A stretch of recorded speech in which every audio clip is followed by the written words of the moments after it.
तो दुनिया के बैंड बाजे में इस बार न सिर्फ भारत की कूटनीति का डंका बज रहा है, बल्कि अब तो इस बात का भी डंका बजना शुरू हो गया है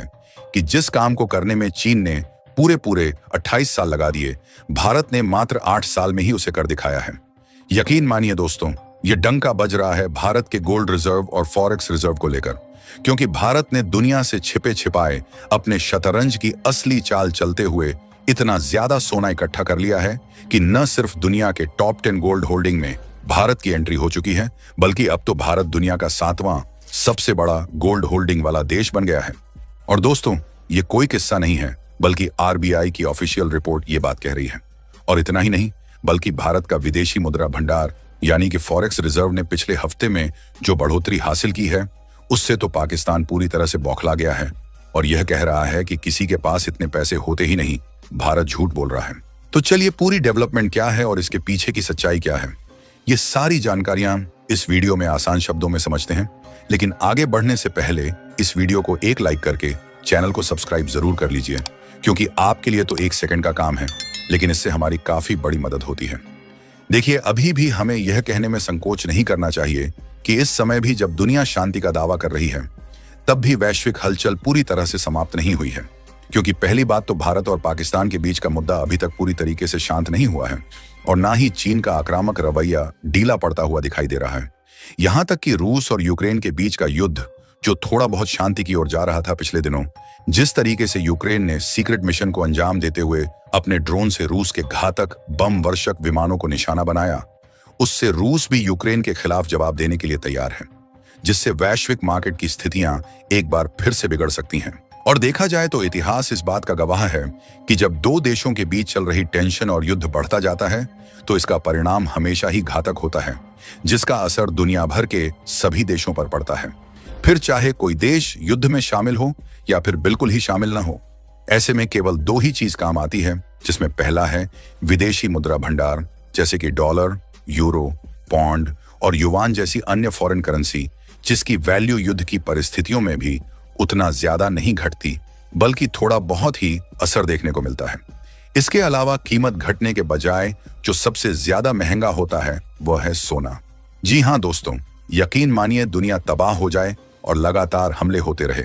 लेकिन ऐसे में अगर कोई चीज महंगी होगी तो केवल एक ही चीज है, जो है सोना।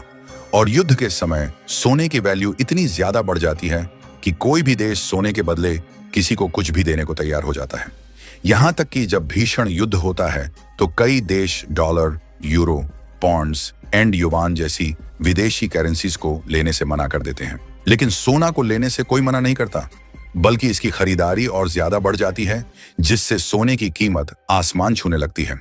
और इसका नमूना भी हम लोग पिछले कई महीनों से देखते आ रहे हैं कि जैसे जैसे कई देशों के बीच तनाव बढ़ रहा है और युद्ध के हालात बन रहे हैं, ऐसे में सोने की कीमत लगातार बढ़ती जा रही है और घटने का नाम ही नहीं ले रही है, क्योंकि बड़े बड़े इन्वेस्टर ने बड़ी बड़ी कंपनियों से पैसा निकालना शुरू कर दिया और सभी लोग पैसे को लगा रहे हैं सोने को खरीदने में। लेकिन इसी बीच जो सबसे खास और अहम बात देखी जा रही है, वह है भारत की आरबीआई को लेकर। आरबीआई सोने के पीछे इस कदर जुट चुका है कि मानो भारत की सेंट्रल बैंक दोबारा से भारत को सोने की चिड़िया बनाना चाहती हो। क्योंकि दोस्तों, आरबीआई ने चुपके चुपके इतना सोना इकट्ठा कर लिया कि इसका अंदाजा तो कई देशों को था ही नहीं कि भारत सोने को इकट्ठा कर रहा है। लेकिन जब आरबीआई के द्वारा इस बात का खुलासा किया गया, तो यह बात सामने आ रही है कि सोने को इकट्ठा करते करते आरबीआई के पास इस समय कुल 880 टन सोना इकट्ठा हो गया है। और न सिर्फ भारत की आरबीआई ने इतना ज्यादा सोने को इकट्ठा किया है, बल्कि 880 टन सोना स्टोर करने के साथ साथ दुनिया का 7वां सबसे बड़ा सोने का भंडार वाला देश बन गया है। आपको बता दें कि ज्यादा दिन पहले नहीं, बल्कि पिछले साल 2024 में ही यह बात देखी जाती थी कि भारत गोल्ड होल्डिंग के मामले में कहां है, तो भारत गोल्ड होल्डिंग लिस्ट में 9वें नंबर पर देखने को मिलता था। हालांकि उसके बाद कई देशों का सोने का भंडार कम हुआ, तो उसमें भारत का भी घटा, लेकिन भारत का गोल्ड रिजर्व उतना ज्यादा कम नहीं हुआ। इसलिए भारत जो गोल्ड होल्डिंग के मामले में 9वां देश था, उसके बाद भारत की पोजीशन 8वें नंबर पर आ गई। उसके बाद से भी इस तरीके से वैश्विक उथल पुथल चल रही थी। इसीलिए भारत ने अपनी गोल्ड होल्डिंग को तेजी के साथ बढ़ा तो रहा ही था, लेकिन इंतजार था कि भारत 7वां सबसे बड़ा देश कब बनेगा। लेकिन अब रिपोर्ट में बताया जा रहा है कि भारत का गोल्ड रिजर्व भी करीब 880 टन पहुंच चुका है और इसी के साथ साथ भारत दुनिया का 7वां सबसे बड़ा गोल्ड होल्डिंग करने वाला देश बन गया है। और आरबीआई के द्वारा जारी किया गया यही वह गोल्ड होल्डिंग का आंकड़ा है जो कि चीन, पाकिस्तान, यहां तक कि कई पश्चिमी देशों को भी बार बार सोचने पर मजबूर कर रहा है कि जो भारत कुछ दशकों पहले अंग्रेजों का गुलाम था, वहीं भारत आखिरकार इतनी तेजी से डेवलपमेंट कैसे कर रहा है। और आपको जानकर खुशी होगी कि भारत की आरबीआई ने यह रणनीति 2025 की शुरुआत से ही तेजी के साथ अप्लाई करना शुरू कर दिया था। और इस साल की शुरुआत के ही कुछ महीनों में करीब 57.5 टन सोने को खरीदकर पिछले 7 साल के रिकॉर्ड को तोड़ दिया,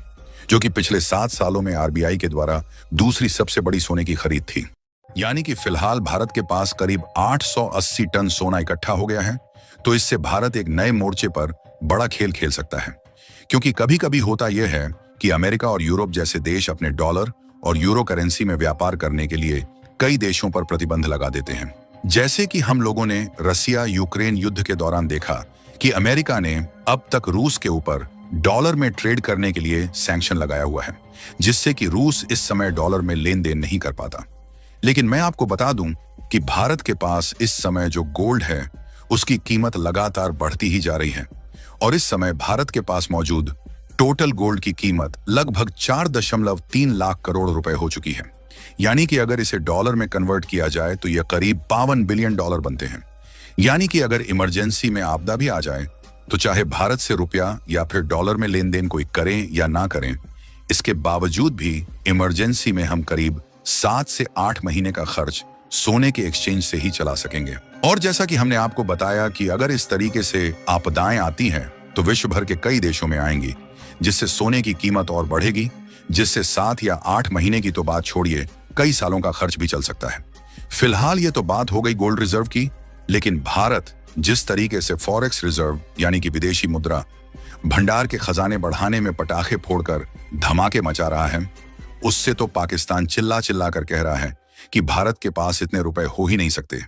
क्योंकि पिछले बीते हफ्ते में भारत के फॉरेक्स रिजर्व में करीब 7 बिलियन डॉलर की बढ़ोतरी हुई है, जिससे यही फॉरेक्स रिजर्व बढ़कर 692.7 बिलियन डॉलर हो गया है। और आप भली बात जानते हैं कि यह कितना बड़ा अमाउंट है, क्योंकि दुनिया में टोटल 195 देश ही हैं, लेकिन उनमें से करीब 150 देश तो ऐसे ही हैं जिनकी जीडीपी भी 693 बिलियन डॉलर के आसपास नहीं आती। और ट्विटर पर तो इस बात की होड़ मची हुई है कि इस मामले में जिस काम को करने में चीन ने 28 साल लगा दिया, उसे भारत ने मात्र 8 साल में ही कर दिखाया। बाकी भारत ने अपनी सूझबूझ से अपने विदेशी मुद्रा भंडार को बढ़ाने पर खूब ध्यान दिया है। उसके लिए कमेंट बॉक्स में भारत और आरबीआई दोनों को बधाई जरूर दें और इस वीडियो को एक लाइक करके अपने मित्रों तक शेयर जरूर करें ताकि उन्हें भी जानकारी मिल सके। इसी तरह और भी नॉलेजेबल वीडियो देखने के लिए चैनल को सब्सक्राइब करके बेल आइकन को ऑल पर जरूर सेलेक्ट करें। जय श्री राम।